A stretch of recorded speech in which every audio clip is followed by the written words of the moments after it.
Within the game, there is a space called the Archive.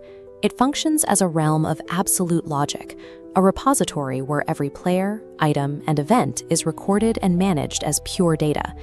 This environment begins to physically break when a young man in simple black clothes arrives.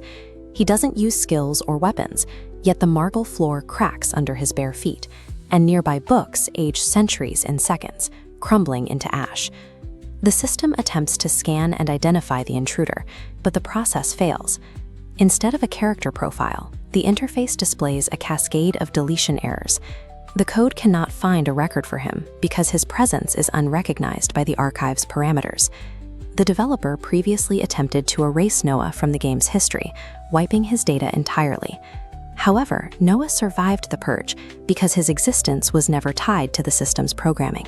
In a world where power is measured by digital stats and levels, Noah represents a different threat, an entity that exists entirely outside of the system's code.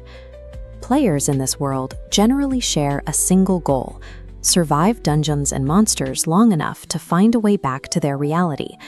However, the design of the game contains a logical contradiction. If the architect's only objective was to kill the players, the system wouldn't provide tutorials, generous weapon drops, or the ability to grow stronger. Noah points out that the survivors have been focused on the wrong mystery. Instead of looking for an exit, they need to understand why the game requires their presence to function. The architect uses constant danger and escalating difficulty as a process of cultivation, rather than simple punishment. The game functions as a parasitic farm where players are cultivated as livestock. This diagram reveals the game's true mechanics.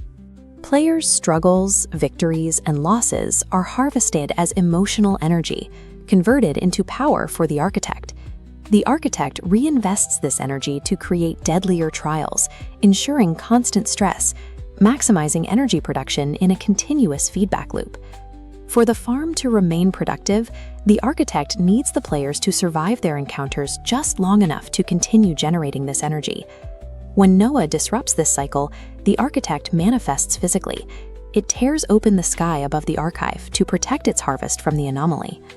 This harsh reality makes standard gameplay counterproductive. Every time a player levels up or defeats a boss, they are simply increasing the architect's total power. The Archive's rigid structure begins to break. Crimson system windows shatter as Noah walks past, and the names of long-dead players suddenly flicker back to life from the floating doors. The developer watches as years of curated data are undone in seconds. The architect has rewritten the game's original programming so many times that any digital attempt to find an exit is useless. The code itself has been corrupted to keep players trapped. Noah reveals a scratched, unlabeled game disc. Unlike the items created by the system, this is a physical object from the world outside the Archive. This disc contains the version of the game from before the architect's rewrite. Because its code is frozen in its original state, it can interact with the system's core without being detected by modern security protocols. The architect can manipulate any data within the Archive, but it cannot rewrite a physical object that was never part of its digital record. The architect manipulates the environment and the player's own minds with equal ease, editing memories to suit the system's needs.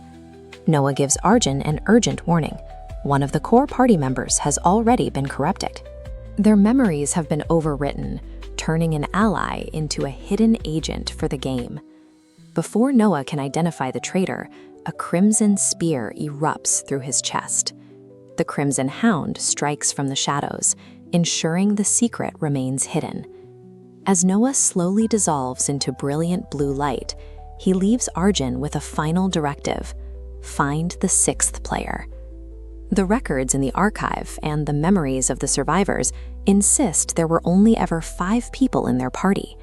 Survival now requires the players to spot the inconsistencies in their own memories before the hidden traitor strikes again.